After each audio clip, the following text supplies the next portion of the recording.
वक्त तो हमारे आज के हॉट इशू का जो है कि पीटीआई की सियासत और खैबर पख्तूनख्वा नज़रअंदाज। हमें ज्वाइन किया है शौकत यूसुफजई साहब ने, रहनुमा पाकिस्तान तहरीक इंसाफ के, और किसी वक्त हमारे सहाफ़ी साथी भी होते थे, अब तो सियासत की नज़र हो गए हैं। शौकत साहब अस्सलाम वालेकुम।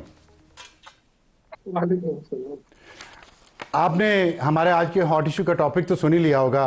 अब इशू ये है कि एक तरफ पीटीआई की सियासत है जिसमें खैबर पख्तूनख्वा ने बहुत कंट्रीब्यूट किया पिछले 3 साल के अंदर। वहाँ से जुलूस आते रहे, लॉन्ग मार्च आते रहे, फाइनल कॉल हुई, सब कुछ हुआ।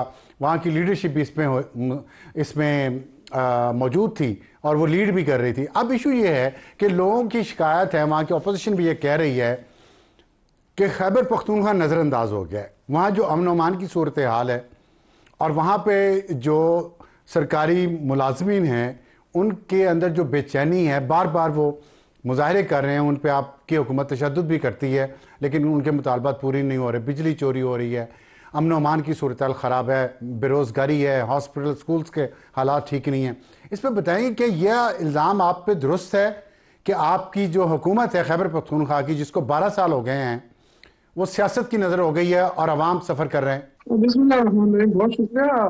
भाई देखें, अगर चार्जशीट अगर हम बनाने शुरू करें तो जो पीपल्स पार्टी और नून लीग की हुकूमतें रही हैं उसकी बेशुमार चार्जशीट बन सकती है। बिल्कुल बिल्कुल बन सकती है। आज तक मईशत दुरुस्त नहीं हो सकी, तो ये इन्हीं लोगों की हुकूमतें रही है ना। और इसी तरह अगर आप हमारे बीआरटी पे कितने एतराज होते रहे, लेकिन 2022 से कराची की बीआरटी शुरू है और अभी भी वो कह रहे हैं 2 साल और लगेंगे। तो चार्जशीट तो बहुत सारी लग सकती है, लेकिन देखें ये बात कहना कि जी जल्द से जुलूस कर रही है खैबर पख्तूनख्वा से, इसलिए ये सुबह नजरअंदाज है, बिल्कुल गलत।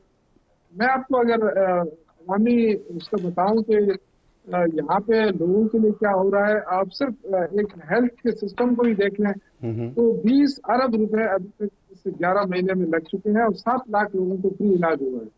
तो लोग सफर नहीं हो रहे हैं, तो लोग देखे। और जहाँ तक अमन अमान की सूरत हाल है तो ये तो 20-25 साल हो गए कि सूबा दहशतगर्दी का शिकार है। बाकी तो देखे मैचिंग यहाँ पे ऐसा नहीं है जिस तरह कराची में ये जो छोटे मोटे क्राइम ऐसे नहीं है, जो स्ट्रीट क्राइम जिस तरह कराची और लाहौर और दूसरी जगहों पे है। दहशतगर्दी जो है ये तो एक फिनोमेना ऐसा है कि जो बलूचिस्तान में भी हो रही है दहशतगर्दी, खैबर पख्तूनख्वा में भी हो रही है, क्योंकि अफगानिस्तान के बॉर्डर लगे हुए हैं। और उसमें फिर सिर्फ ये इल्जाम सूबे को नहीं दिया जा सकता, वो फिर वफाक भी उसमें पूरी की पूरी जिम्मेदार है, क्योंकि बॉर्डर सिक्योरिटी जो है वो उनके हाथ में, वो उनके जिम्मेदारी बनती है। अच्छा ये बताइएगा, तो बाकी देखें इस सूबे ने, जी मैं इस सूबे ने जो अब तक परफॉर्म किया है वो भी आप सुन रहे हैं, माशी तौर पर भी, कि हमने अभी तक जो है ना, देखिए हम जब इक़्तिदार संभाला था तो 3 महीने की तनख्वाहें रहती थी, निगरान ने नहीं दी थी, कहते जी पैसा नहीं है सूबे के पास। और ये अली अमीन गंडापुर की हुकूमत आई, उन्होंने न सिर्फ 2-3 माह की तनख्वाहें खत्म की बल्कि 40 अरब रुपए उन्होंने रख दिए हैं पेंशन के मद में और 30 अरब रुपए का कर्जा वापस किया है। तो मतलब ये ऐसा नहीं है, हमारे मुखालिफ हुकूमत बैठी है मरकज। तो फिर इतने मुजाहरे क्यों हो रहे हैं आपके खिलाफ?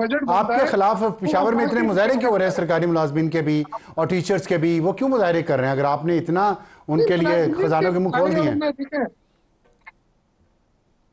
नहीं, मुजाहिरीन ये तो हर साल आपको पता है जब बजट करीब आता है तो हर जगह ये सिचुएशन होती है। जनवरी में कौन सा बजट? बजट जून में आना है। इस्लामाबाद में भी आपने देखे मुजाहरे होते रहे, पंजाब में भी होते रहे, ये क्या आप नहीं देखते हैं? कराची में नहीं होते? देखिए सरकारी मुलाजिम। शौकत साहब ये देखें, ये मैं आपसे सवाल पूछ रहा हूं तो हम उनसे भी पूछेंगे। आपके सवाल का जवाब ये नहीं होना चाहिए कि हमारे यहाँ जो गलत हो रहा है वो इसलिए फलानी जगह पे जो गलत हो रहा है उसको हम पूछ लेंगे। मेरा सवाल इस वक्त सिर्फ आपसे है, उसका जवाब चाहिए। अगर काउंटर एलिगेशन लगा देंगे तो फिर आपके वोटर्स लोग मुतमईन नहीं होंगे आपसे। आपने कहा चार्जशीट वहां के लिए भी होगी, हाँ होगी बिल्कुल होगी। आप तो दावा करते हैं कि आपकी बेस्ट हुकूमत है। मैं इस चीज को मानता हूँ कि महंगाई है और जाहिर है जब महंगाई में होता है तो सरकारी मुलाजिम सबसे ज्यादा मुतासर होते हैं, क्योंकि टैक्स देने वाले भी यही लोग हैं ना। और बिल्कुल इनका हक बनता है कि इनको ज्यादा से ज्यादा इनको फैसिलिटेट किया जाए। तो मैं तो हमेशा जब भी उनका जुलूस होता था, क्लास 4 पे होते थे या सरकारी, मैं उनका हमेशा हुकूमत पर है कि उनको सपोर्ट करता था। अच्छा आज भी मैं सपोर्ट करता हूं। ठीक है, ठीक। आपने सेहत कार्ड की बात की। देखें, एक हमारे सहाफ़ी हैं लिहाज अली, उन्होंने कहा तिमरगरा मेडिकल कॉलेज लोअर दीर में जो बन रहा है, अभी बना नहीं है, वहाँ 200 लोगों को भर्ती कर लिया, अभी कॉलेज शुरू नहीं हुआ, 200 लोग भर्ती हो गए, जिस पे शदीद करप्शन के इल्ज़ाम है उस सारे प्रोसेस पे, और उसमें 1 अरब रुपए का मेडिकल इक्विपमेंट भी आ गया है, अभी कॉलेज बना नहीं। ये एक बात है। जो सेहत कार्ड पे जो करप्शन हो रही है और जो इल्ज़ामात हैं वो अलग हैं। यहाँ पे एक तासुर ये है, ये तासुर है, मैं इसलिए मैं ये नहीं कह रहा कि वाकई ऐसा, तासुर ये है कि सूबा खैबर पख्तूनख्वा से बहुत बड़ी तादाद मरीजों की पिंडी और इस्लामाबाद का रुख करती है और यहाँ से इलाज करवाती है। डेरा इस्माइल खान और टांक जो हैं वो बॉर्डर एरियाज नहीं हैं, लेकिन वहाँ पे रात को आम आदमी बल्कि सरकारी मुलाजमीन को बाहर जाने पे पाबंदी है, वहाँ अमन अमान की ये सूरत हाल है। ये दो बातों का तो आप जवाब देना। पहले करप्शन के इल्जाम लगते हैं महफूजों के ऊपर होते हैं। आपको पता है जब बीआरटी बन रही थी तो कितने इल्जाम लगे थे, और जब निगरान हुकूमत आई उन्होंने पूरा छान मारा कि 1 रुपए की करप्शन नहीं ला सके। तो इल्जाम लगाना तो बड़ा आसान होता है कि जी देखिए अभी आपने कहा कि धीर में वो बन रहा है, अभी ये करप्ट किया हो गया। ये अगर आप हकीकत जानने की कोशिश करेंगे तो फिर बीच में कुछ भी नहीं निकलेगा, क्योंकि ये मैं चूंकि वो देख चुका हूँ, जो कमेटी होती है, जब ऑडिट कमेटी होती है तो मैं उसका चेयरमैन रहा हूँ काफी अर्से तक, और बड़े बड़े करप्शन के केस आते थे, जब उसको सामने लाया जाता है उसमें कुछ भी नहीं होता। तो इस तरह के इल्जाम तो अपनी जगह, लेकिन आपकी काबीना सूबाई काबीना में से लोगों को निकाल दिया गया इस इल्जाम पे कि वो करप्शन कर रहे हैं। आप कहते हैं कोई उसमें वजन नहीं होता। हमारी काबीना से किसको निकाला? आपने पिछले दौर में ये इलेक्शन से पहले करप्शन नहीं, ये तो अच्छी बात है ना। अगर देखें तो उसको उनके खिलाफ हमारे तो पैसे रिकवर हुए, पैसे रिकवर हुए, सजा मिली उनको।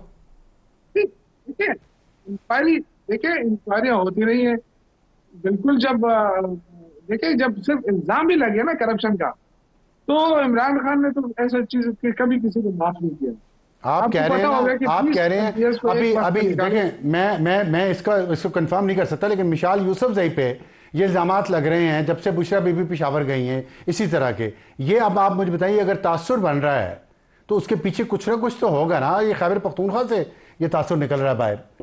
नहीं, मेरे ख्याल नहीं कि मिशाल यूसुफजई को करप्शन पे निकाला गया है। मेरा नहीं ख्याल है उनको करप्शन पे नहीं निकाला गया, कुछ और वजूहत थी, जो भी वजूहत थी, लेकिन इल्जाम तो ये लगा रहे हैं ना। और लोग हमें जब मिलते हैं तो कहते हैं जी कि ये माल पकड़ रही है उनके बिहाफ पे, ऐसी बातें की जाती हैं। ये सही है, ये गलत है? इल्जाम लगाना जो है ना, ये तो बड़ा आसान काम है। नहीं, ये गलत है, इल्जाम जो सही है। सबूत हो कि बात हो, अभी तक नहीं, अभी तक तो देखिए उनके खिलाफ कोई ऐसा, मिशाल यूसुफजई के खिलाफ कोई ऐसा केस नहीं आया। केस नहीं है, केस नहीं, मैं केस की बात नहीं कर रहा, मैं कह रहा हूं इल्जाम सही है, ये गलत है। गलत है। अच्छा ठीक, चले आगे बढ़ते हैं। ठीक है, आगे बढ़ते हैं।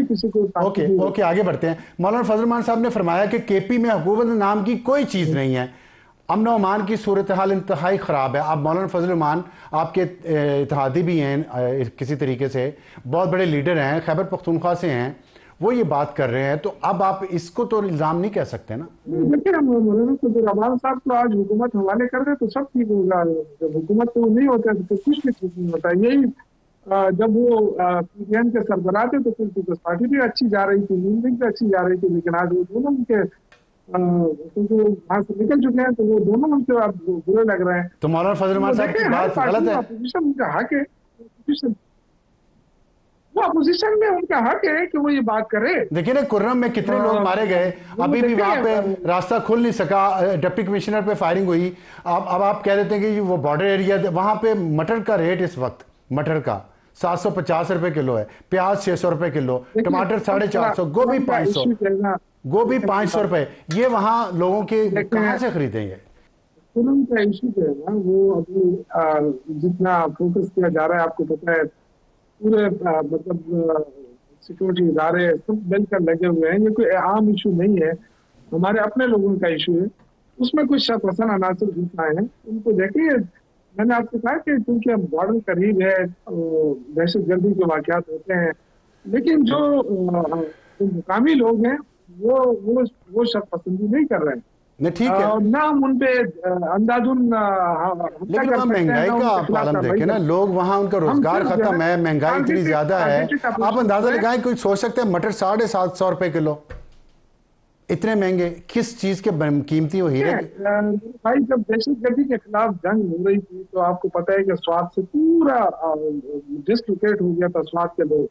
और इसी तरह वजीरिस्तान में जब ऑपरेशन हुए तो तो लोगों को तकलीफ तो होती है, इसमें कोई शक नहीं है। ठीक है, लेकिन जब दहशतगर्दी से आपने निपटना होता है तो प्रॉब्लम्स हो, बहुत सारे प्रॉब्लम फेस करना पड़ता है। तो इसमें आपका फर्ज है ना कि आप वफाकी हुकूमत के साथ मिलकर बैठें और इसका कोई हल निकालें। अमन अमान का जो सब कह रहे हैं, वफाकी हुकूमत से भी बात करें। हम देखिए, ये तो वफाकी हुकूमत की अपनी रिस्पॉन्सिबिलिटी है कि वो राब्ता करे सुबह से। गवर्नर राज तो नहीं लगा सकती ना, आपको बैठना पड़ेगा उनके साथ, आपको बैठना पड़ेगा। अल्हम्दुलिल्लाह सिक्योरिटी इदारों के साथ देखिए पूरी कौम खड़ी है, जो दहशतगर्दी के खिलाफ जंग हो रही है। ठीक। और उसमें अल्हम्दुलिल्लाह पूरे पाकिस्तान खड़ा है अपने इदारों के साथ।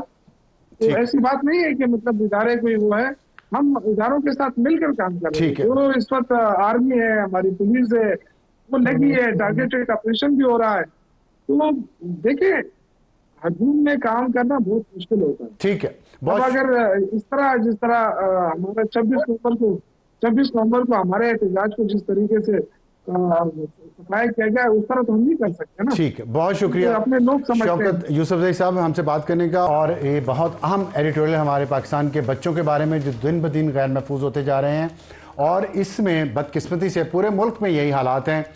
पाकिस्तान में तकरीबन 2.5 करोड़ बच्चे स्कूलों से बाहर हैं, 3 में से एक बच्चा स्कूल नहीं जाता। पाकिस्तान पूरे का ये हालात हैं। और फिर ये हो रहा है कि बच्चे अगवा बहुत हो रहे हैं। और कराची में आपने देखा कि हाल ही में कुछ वाक़यात ऐसे हुए हैं जिससे ये इशू बहुत ज़्यादा लोगों के दिलों को अफसरदा कर रहा है। और ये इस पर हम इसको इसलिए हाईलाइट करना चाह रहे हैं कि तमाम सूबाई हुकूमतों की ये जिम्मेदारी है कि वो इन वाक़यात का सदुभाव करें। और कराची में जो साल के पहले महीने में 3 बच्चे अगवा हुए हैं, कराची का मैं इसलिए कह रहा हूँ कि बड़ा शहर है, पाकिस्तान का सबसे बड़ा शहर है, और उसमें जो वाक़या भी होता है वो मीडिया का फोकस ज़रूर बनता है और उससे अवेयरनेस फैलनी चाहिए बाकी मुल्क में भी जो कुछ हो रहा है। तो पहले महीने में 3 बच्चे अगवा हुए हैं। 7 जनवरी को नॉर्थ कराची से 7 साला सारिम मदरसा गया और फिर वो कभी ना लौटा। 18 जनवरी को पानी के टैंक से उसकी लाश बरामद हुई और ऑटोप्सी रिपोर्ट के मुताबिक ज़्यादती के बाद उसको कत्ल किया गया था। लेकिन अगवा होने के 6-7 दिन तक वो बच्चा जिंदा था, ये उसकी पोस्टमार्टम रिपोर्ट से पता चला है। तो उन 6-7 रोज़ में पुलिस, कराची की पुलिस, दुनिया का 2-3 बड़े शहरों में कराची आता है, वहाँ की पुलिस इतनी इक्विप्ड नहीं है कि वो इस बच्चे को तलाश करके उस तक पहुँच सकती। तो इसका मतलब यही है कि पुलिस अपने काम में नाकाम है और हुकूमत भी इसकी जिम्मेदार है।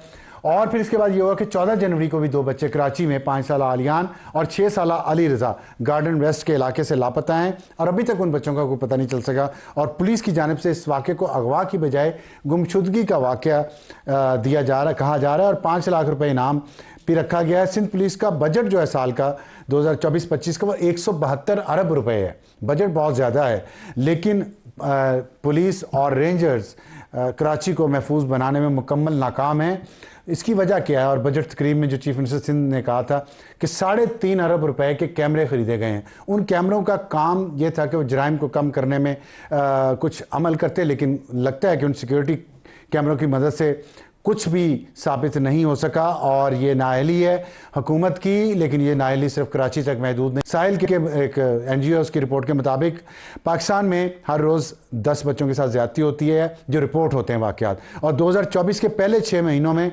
862 वाक़यात ऐसे हो चुके हैं और अगवा के 668 और गुमशदगी के 82 वाक़यात रिपोर्ट हो चुके हैं। और रिपोर्ट होने वाले वाक़यात में पंजाब सबसे आगे है बदकिस्मती से। 78% केसेस वहाँ रिपोर्ट हुए हैं, 11% सिंध में, 6% इस्लामाबाद में, 3% खैबर पख्तूनख्वा और 2% बलूचिस्तान में, और 47% ऐसे जराइम में कोई अपना ही रिश्तेदार मुलव्विस पाया गया है। तो ये हुकूमत को भी चाहिए और दूसरे इदारों को भी चाहिए कि इस पर फोकस करें और पाकिस्तान के बच्चों को महफूज बनाएं, क्योंकि ये पाकिस्तान का मुस्तकबिल है।